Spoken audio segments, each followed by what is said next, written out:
अब हम आपको समझाते हैं कि यह बवाल किस बात पर मचा हुआ है। किसान आंदोलित क्यों हैं, गुस्साए हुए क्यों हैं, नाराज क्यों हैं, दिल्ली कूच क्यों कर रहे हैं। दरअसल इसकी जद में और इसकी जड़ में 3 कानून हैं, 3 किसान कानून। दरअसल 2 कानून हैं और 1 संशोधन है, और इनकी ABCD बिल्कुल आसान, सीधी सादी, सरल भाषा में मैं आपको समझाने वाला हूं, ताकि आप समझ सके कि आखिर यह बवाल क्यों मचा हुआ है। अन्नदाता, देश की 2/3 आबादी कृषि में लगी हुई है, और देश को अन्न देने वाला, हम जय जवान जय किसान करते हैं, वो आंदोलित क्यों है। पहला कानून जो बनाया, और यह कानून बने 20 सितंबर, इसी साल 20 सितंबर को ध्वनिमत से पास हुए राज्यसभा में। वहां पर बड़ा हंगामा हुआ था, वो अलग चर्चा है। पहला कानून, फिर से कहूंगा, आसान, सीधी सादी, सरल भाषा में आपको समझा रहा हूं। नीचे कानून क्या है, दरअसल उसका पूरा नाम हम फ्लैश करेंगे, ग्राफिक्स में आपको दिखाते रहेंगे। लेकिन कानून क्या है? एक देश एक बाजार। किसान अब देश के किसी भी हिस्से में जाकर अपनी फसल, अपना उत्पाद बेच सकता है। अब आप कहेंगे अरे ये तो बहुत अच्छा है, किसान को और अच्छा दाम मिल सकता है। पर इसमें भी एक पेच है।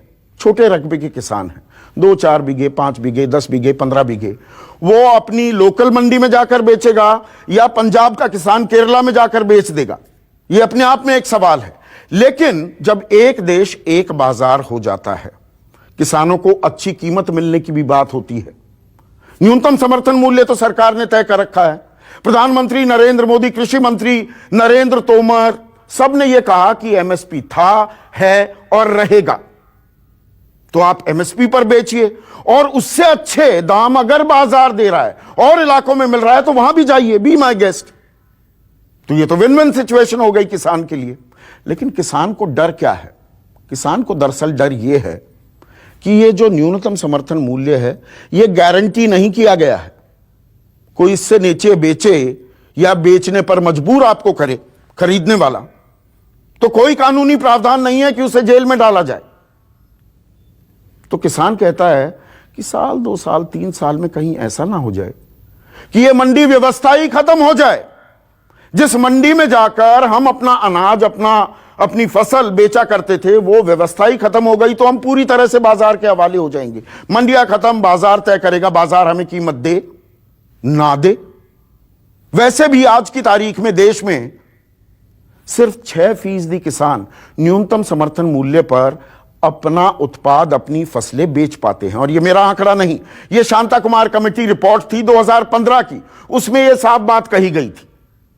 तो किसानों को डर यह है कि देखिए, एक देश एक बाजार के नाम पर मंडी व्यवस्था खत्म, MSP आपने गारंटी नहीं की है, अब हम बाजार के हवाले हो जाएंगे, और बाजार हमें कीमत दे या ना दे, ये हम कैसे भरोसा करें। जबकि प्रधानमंत्री कह रहे हैं कि MSP बना रहेगा, पर MSP गारंटी नहीं किया गया है। यह तो हो गई पहले कानून की बात। अब दूसरे कानून की बात करते हैं। दूसरा कानून दरअसल क्या है? यह एक प्राइस एग्रीमेंट है कि एक करार किया जाएगा किसानों के साथ, और इसे कॉन्ट्रैक्ट फार्मिंग भी कह सकते हैं। मैंने वो छोटे रकबे के किसानों की बात की ना, किसान छोटे छोटे हैं, 2 बीघे, 4 बीघे, 5 बीघे वाले, अब 10 किसान, 20 किसान, 50 किसान मिलकर रकबा हो जाता है 300, 400 बीघे, 500 बीघे। वो एक करार करते हैं एक कंपनी के साथ, एक बड़े औद्योगिक घराने के साथ। वो कहते हैं कि जी आप ये गेहूं बोएंगे या जीरी, चावल बोएंगे या नरमा, कपास बोएंगे, हम आपको ये दाम देंगे, और साथ में आपको बढ़िया बीज भी देंगे, बढ़िया खाद, बढ़िया उर्वरक देंगे। तो ये किसानों के लिए बल्ले बल्ले। अब छोटा किसान, वो बचपन में सिखाया जाता है ना, उंगलियां अलग अलग हैं तो ताकत नहीं, मुट्ठी बना दो तो उसमें ताकत आ जाती है। तो किसानों में ताकत आएगी, उनको अच्छे दाम भी मिलेंगे। पर किसान ये कहते हैं कि अगर कॉन्ट्रैक्ट हमारे साथ कर लिया, करार हमारे साथ कर लिया, और वो कीमत नहीं दी अगले साल, या 5 साल का हमने करार कर लिया, पहले साल, दूसरे साल दे दी कीमत, तीसरे साल नहीं दी, तो हम बंधुआ मजदूर बन जाएंगे इन कंपनियों के। इनके रहमो करम पर हमें जीना पड़ेगा, तब हम कहां जाएंगे। और अगर आप थोड़ा सा जमीनी हकीकत पर नजर डालेंगे, ऐसा हो भी रहा है कई जगह, खास पंजाब में, हरियाणा में, यहां पर आलू की भी, उत्तर प्रदेश में भी आलू की अच्छी खासी फसल होती है। बड़ी बड़ी बहुराष्ट्रीय कंपनियां हैं, लेज वगैरह, जो ये आलू चिप्स बनाती हैं, ये किसानों के साथ करार कर लेती हैं कि आपका आलू इतने पर खरीदेंगे। दाम आलू का गिरा हुआ है, अच्छा दाम है तो वो कहेंगे लो जी, हमने दाम हो गया 40 रुपए, उन्होंने 30 रुपए का करार कर रखा है, वो भाग भाग कर आपका माल खरीद लेते हैं। लेकिन 30 रुपए का करार है और दाम हो गए 2 रुपए, ऐसा होता है, तो वो फिर मीन मेक निकालने लगते हैं, जी आलू सड़ गया, काला हो गया, इसके अंदर तो कीड़ा है, वगैरह वगैरह वगैरह। तो आप लेकर गए, फर्ज कीजिए 1 क्विंटल आलू, उसमें से वो खरीदेंगे सिर्फ 30 किलो या 40 किलो आलू। ये किसान पास्ट एक्सपीरियंसेस के आधार पर यह बात कह रहा है। और कॉन्ट्रैक्ट फार्मिंग को लेकर एक और बड़ी बात है, और इसके लिए मैं आपको 60 साल पीछे लिए चलूंगा। कम्युनिज्म से, रूस से बड़े प्रभावित थे पंडित जवाहरलाल नेहरू, हमारे देश के पहले प्रधानमंत्री, और वो भी कोऑपरेटिव फार्मिंग की, सामूहिक फार्मिंग करें, छोटे छोटे किसान हैं, सब मिलकर साथ करें। तब चौधरी चरण सिंह ने उन्हें समझाया था कि नहीं, ये नहीं हो सकता, जर जोरू जमीन, ये 3 चीजों के चलते ही इस देश में लड़ाई होती है। और किसानों में जमीन को लेकर तो भाई भाई आपस में जूत बजाने के लिए तैयार हो जाते हैं। सामूहिक खेती इस देश में जमीनी हकीकत नहीं बन सकती। तो ये कॉन्ट्रैक्ट फार्मिंग को लेकर यह भी एक बड़ी दिक्कत सामने आ रही है। लेकिन सरकार का पक्ष जो है, अच्छे बीज भी मिलेंगे, उर्वरक मिलेंगे, कीमत भी मिलेगी। और अभी हम कोल्हू के बैल बने हुए हैं, मैं किसानों की बात कर रहा हूं, मैं खुद किसान परिवार से आता हूं। आप पश्चिमी उत्तर प्रदेश में हैं तो गन्ना बोएंगे, आप पंजाब में हैं तो जीरी या नरमा, मतलब जीरी चावल, नरमा कपास, ये बोएंगे। यही हाल कुरुक्षेत्र, करनाल, जहां पर अभी किसान आंदोलित हैं, हरियाणा में भी है। आप नई फसलें ट्राई करने को तैयार नहीं होते हैं। और आजकल कैश क्रॉप्स का भी जमाना आ गया है, अच्छी कीमत मिलती है। तो इस कानून के प्रोज भी हैं, कॉन्स भी हैं। अब तीसरा जो कानून है, दरअसल ये संशोधन है। संशोधन क्या है? एक एसेंशियल कमोडिटीज एक्ट है कि जो आवश्यक सामग्रियां होती हैं, फूड ग्रेन्स होते हैं, आप उन पर भंडारण पर एक रोक लगा रखी थी। ये सालों से एक परंपरा चली आ रही थी इस देश में, और जरूरी भी थी, क्योंकि कालाबाजारी बड़ी हावी हो जाती है हमारे देश में। हर बात में कहीं ना कहीं बीच में सूदखोर, कालाबाजारी करने वाले वो एक्टिव हो जाते हैं।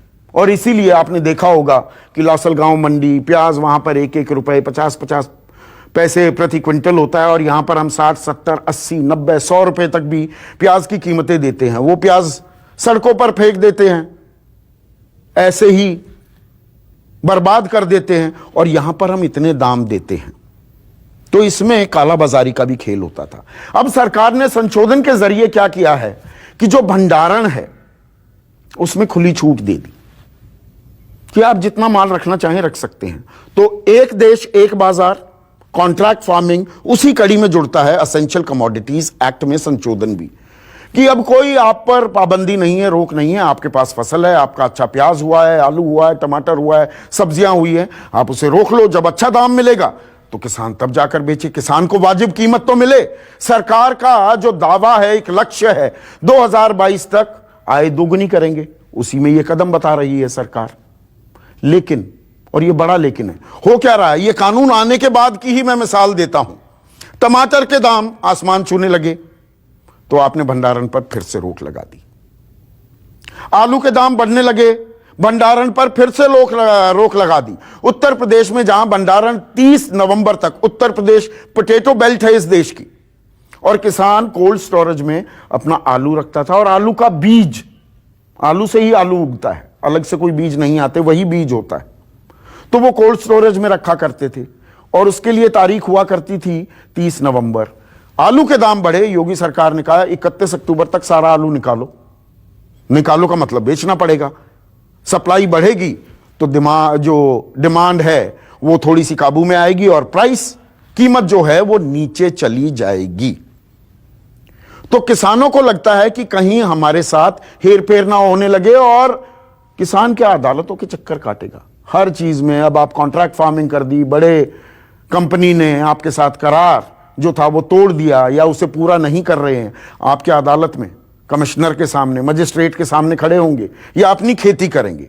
तो ये समस्याएं हैं इन 3 बिलों को लेकर, जो अब कानून बन गए हैं, 2 कानून 1 संशोधन, जिसलिए किसान आंदोलित हैं और वो सरकार से बात करना चाहते हैं। अब 3 दिसंबर तारीख तय की गई है। अब देखते हैं कि 3 दिसंबर को बातचीत के जरिए कोई बीच का रास्ता निकल पाता है या नहीं। अब यहां पर राजनीति से प्रेरित है यह आंदोलन, ये आरोप भी लग रहे हैं। बीजेपी के लोग कह रहे हैं ये किसान जो हैं ये कांग्रेस के किसान हैं। ये पंजाब में, हरियाणा में ही आंदोलन क्यों हो रहा है, देश के बाकी हिस्सों में आंदोलन क्यों नहीं हो रहा? अब यह भी समझने की जरूरत है। आपको हमने पहले भी बताया है, शांता कुमार कमेटी रिपोर्ट थी 2015 की, जिसमें साफ कहा गया कि देश में सिर्फ 6% किसान ही न्यूनतम समर्थन मूल्य पर अपनी फसलों को बेच पाते हैं, यानी कि 94% वो कम दाम पर बिक रहा है। ये तो एक नॉर्मल कॉमन सेंस की बात हुई। अब सिर्फ हरियाणा या पंजाब के किसान ही आंदोलित क्यों हैं, यह भी समझने की जरूरत है।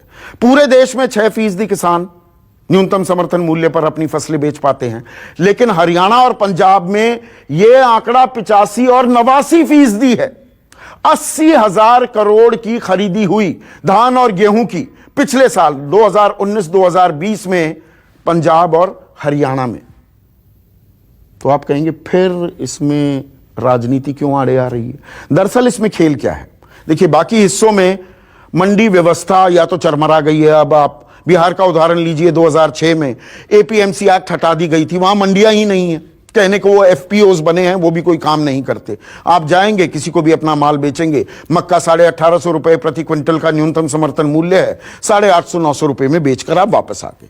हरियाणा पंजाब इस मामले में जुदा है, क्योंकि ज्यादातर जो आप अपनी पैदावार, मैं खास धान और गेहूं की बात कर रहा हूं, बाकी चीजों की नहीं, वो आप मंडियों में बेचते हैं और वहां पर आपको दाम मिल जाते हैं। अब यह मंडी व्यवस्था अगर खत्म हो जाती है तो किसान कहां बेचेंगे? यही सबसे बड़ी परेशानी है। यहां पर यह भी कहा जा रहा है कि नहीं, राज्य सरकारें उनको टैक्स के जरिए, टैक्स लगता है ना, आप मंडी में गए, आड़ती जो है, कमीशन एजेंट होते हैं, उनका नाम आड़ती है। आड़ती वो आपसे कुछ टैक्स लेंगे, साफ सफाई करेंगे आपकी फसल की, उसमें कुछ लेवीज लगेंगे और उसके बाद वो जो लेवीज और टैक्सेस हैं वो काटकर एमएसपी में से बाकी पैसा किसानों को मिल जाता है। और इसके चलते राज्य सरकारों को जी कमाई होती है और राज्य सरकारें ये कमाई ले जाने नहीं देना चाहते, इसीलिए किसानों को उकसा रही हैं, भड़का रही हैं, बरगला रही हैं।